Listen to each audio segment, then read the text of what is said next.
अब इस लेक्चर के अंदर हम ब्रूट फोर्स देखेंगे और ब्रूट फोर्स अटैक्स क्या होते हैं उसे समझने की कोशिश करते हैं। पहले तो ये है कि व्हाट इज़ ब्रूट फोर्स। ये एक ट्रायल एंड एरर मेथड होता है जिसके थ्रू हम किसी भी सिस्टम का यूज़र नेम पासवर्ड या उसकी इन्फॉर्मेशन या उसकी पर्सनल इन्फॉर्मेशन नंबर कोई भी उसकी पर्सनल इन्फॉर्मेशन गैदर करने की कोशिश करते हैं।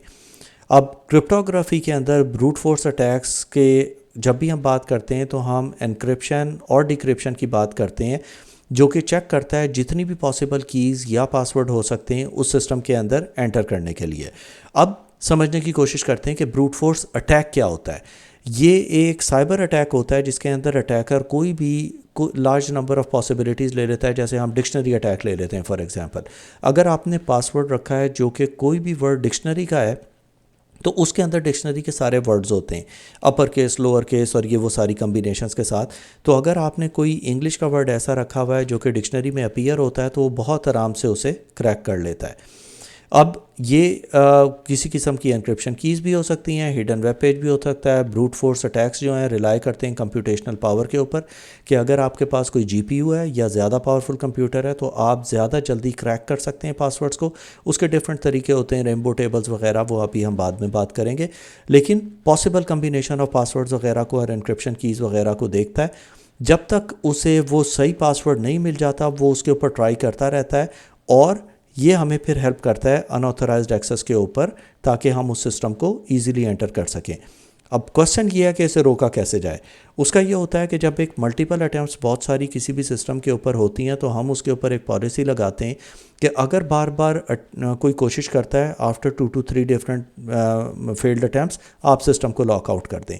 आपने ये चीज़ अक्सर अपने एक्टिव डायरेक्टरी के अंदर देखी होगी, वहाँ पे हम इस चीज़ को हैंडल करने की कोशिश करते हैं। अब जैसे कि मैंने कहा था, यहाँ पे हमारे पास डिफरेंट अप्रोचेज़ हैं इसकी। उन अप्रोचेज़ के अंदर हमारे पास जो सबसे पहली चीज़ आती है वो है डिक्शनरी अटैक, फिर hybrid attack, rainbow table attacks हैं, रिवर्स ब्रूट फोर्स अटैक है और क्रेडेंशियल स्टफिंग है। अब डिक्शनरी अटैक मैंने आपको बता दिया कि लिस्ट ऑफ फ्रेजेस यूज़ करता है, जो कि वर्ड्स, कोई भी पासवर्ड, रैंडम कम्बिनेशंस आपकी डिक्शनरी में वर्ड अवेलेबल हैं वो यूज़ करता है। ये अप्रोच ज़्यादा फास्ट है, सिंपल ब्रूट फोर्स है, क्योंकि एक्सप्लॉइट करता है tendency of users to choose weak words. जो भी कोई एक ईजी सिंपल वर्ड्स आपके डिक्शनरी के अंदर होंगे उसे यूज़ करता है। हाइब्रिड के अंदर ये करता है कि वो बोथ डिक्शनरी और simple brute force attack use करता है कि वो अपनी तरफ से भी डिक्शनरीज बना के डालता है। अब इसके अंदर क्या होता है कि बहुत सारे पासवर्ड जो कि लीक्ड कभी भी किसी भी प्लेटफॉर्म से निकलते हैं, उनकी एक टेक्स्ट फाइल जनरेट की जाती है, प्लस डिक्शनरी अटैक को उसके साथ कंबाइन कर दिया जाता है। तो वो वन शॉट में दोनों के ऊपर सर्च करके निकालता है कि उसे सही पासवर्ड मिल जाए। अब उसके बाद आता है रेनबो टेबल अटैक। अब इसके अंदर हम हैशेस को यूज़ करते हैं। जब भी हम रेनबो टेबल अटैक की बात करेंगे तो उसके पास एक पहले से ही कैलकुलेटेड कम्बिनेशन ऑफ हैशेस वगैरह अवेलेबल होते हैं। अब जब उसे कोई भी सिस्टम को क्रैक करना होता है तो instead of passing a password वो हैश से उसे मैच करता है कि अगर जहाँ पे सिस्टम के पासवर्ड का हैश और इसका हैश मैच कर जाता है, इसे पता है कि बैकग्राउंड में इसका वर्ड क्या है, तो ये बहुत फास्ट तरीका होता है किसी भी चीज़ को पेनिट्रेट करने के लिए। इसके बाद आता है हमारे पास reverse brute force attack. Reverse brute force attack के अंदर जब भी हम बात करते हैं तो उसके अंदर ये हमेशा शुरू होता है किसी एक नोन पासवर्ड से। अगर उन्होंने किसी सिस्टम में ऑलरेडी पेनिट्रेट कर गए हैं तो फिर वो उसे अटैम्प्ट करने की कोशिश करेंगे कि और कौन कौन से अकाउंट्स हैं जिसके ऊपर यही पासवर्ड यूज़ हो रहा है, और जब उन्हें वो मिल जाता है तो वो उसके अंदर लॉगिन करके फिर उससे रिलेटेड सर्विसेज को एक्सेस करने की कोशिश करते हैं। यही चीज़ क्रेडेंशियल स्टफिंग के अंदर भी यूज़ होती है, क्योंकि ये सिमिलर है ब्रूट फोर्स अटैक के ऊपर, जिसके अंदर यूज़र नेम और पासवर्ड के पेयर यूज़ किए जाते हैं किसी भी अनऑथराइज्ड एक्सेस के लिए। लेकिन इसके साथ साथ वो ये भी देखता है कि ठीक है, अगर किसी यूज़र ने ये यूज़र नेम और पासवर्ड रखा है तो ये भी चेक किया जाए कि उसने यही यूज़र नेम और पासवर्ड और कितने अकाउंट्स के ऊपर यूज़ किया है। इस तरह ज़्यादा चांसेस होते हैं कि वो डिफरेंट सिस्टम्स के ऊपर साइमल्टेनियसली एक्सेस ले सकें। अब ब्रूट फोर्स को डिटेक्ट किस तरह किया जाए, उसके अंदर हमने ये 5 मेजर चीज़ें निकाली हैं। फेल्ड लॉगिन अटैम्प्ट्स के through, account lockout activity, rate limiting, unusual login hours और geographical anomalies. Failed login attempts, जैसे कि मैंने कहा था, हम सिस्टम के इवेंट और लॉग्स को मॉनिटर करते हैं ताकि हमें ये पता हो कि कौन कौन से यूज़र्स ने कब कब लॉगिन किया, उनके आईपी एड्रेसेस क्या थे। अकाउंट लॉकआउट पॉलिसी हम उसके ऊपर लगाते हैं कि अगर कोई 2 या 3 दफ़ा कॉन्स्टेंटली आपके अकाउंट को गलत तरीके से एक्सेस करने की कोशिश करे तो वो उसे लॉक कर देगा। रेट लिमिटिंग कर देंगे, लिमिट करेंगे number of login attempts that are made in a given time frame, ताकि हम ये ना कहें कि अगर एक यूज़र बार बार एक्टिविटी उसकी आ रही है, लॉगिन करने की कोशिश कर रहा है, उसे हम स्लो डाउन करते हैं अटैकर्स को कि हम अगर इस तरह की एक्टिविटी होती है हम अकाउंट को इमीडिएटली लॉकआउट कर देते हैं, जस्ट टू मेक श्योर कि हम इस चीज़ को चेक कर लें कि अगर वही यूज़र ट्राई कर रहा है या कोई और ट्राई कर रहा है। अनयूजुअल लॉगिन आवर्स के अंदर अगर कोई लॉगिन करने की कोशिश कर रहा है उस चीज़ को मॉनिटर किया जाता है, और जियोग्राफिकल एनॉमलीज़ को देखते हैं कि कहीं लॉगिन अटैम्प्ट्स हमारे पास कुछ ऐसे एड्रेसेस या जगहों से तो नहीं आ रही जहां से हम यूजुअली लॉगिन नहीं करते हैं।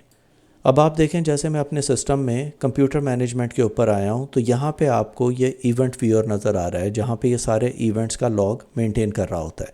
अब इसके अंदर जब आप यहाँ पे कस्टम व्यूज़ के अंदर एडमिनिस्ट्रेटिव इवेंट्स वगैरह को देखेंगे तो वो ये आपको डिफरेंट वार्निंग्स और चीज़ें दिखाता है कि कौन कौन सी चीज़ें कब एक्सेस हुई हैं। आप इसे क्लिक करेंगे, ये उसके बारे में डिटेल आपको देगा और यहाँ पर इसकी डिटेल कंप्यूटर की और इवेंट ID वगैरह शो करता है। अगर आपने कोई विंडोज़ के सिस्टम के लॉग्स देखने हैं तो आप देखें यहाँ पे एप्लीकेशन लॉग्स हैं, सिक्योरिटी लॉग्स हैं, सेटअप है, सिस्टम है, डिफरेंट लॉग्स हैं। अब अगर हम यहाँ सिक्योरिटी के अंदर जाते हैं तो ऑडिट सक्सेस ये देखें, ये आपको बता रहा है कि यूज़र मैनेजमेंट कब कौन यूज़र कितने बजे किस जगह से लॉगिन हुआ है और उसकी ड्यूरेशन क्या थी।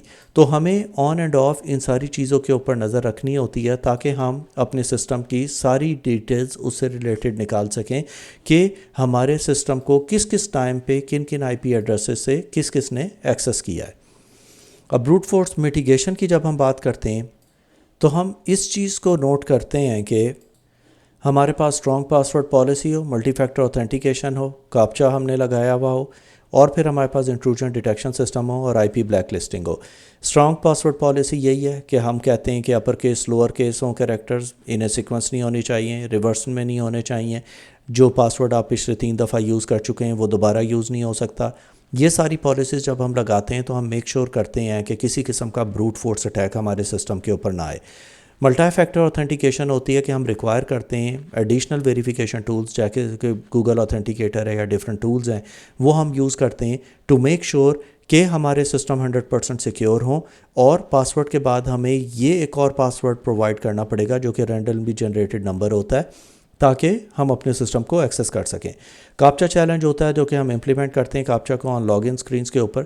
ये हमें प्रिवेंट करता है किसी किस्म के ऑटोमेटेड लॉगिन्स को कि कोई भी स्क्रिप्ट के थ्रू अगर आपके सिस्टम्स के ऊपर लॉगिन करना चाह रहा है या पासवर्ड कॉन्स्टेंटली ट्राई करना चाह रहा है तो वो ह्यूमन रीडेबल होते हैं कि अगर कोई ह्यूमन पढ़ेगा तभी वो उसे वहाँ पे एंटर कर सकता है।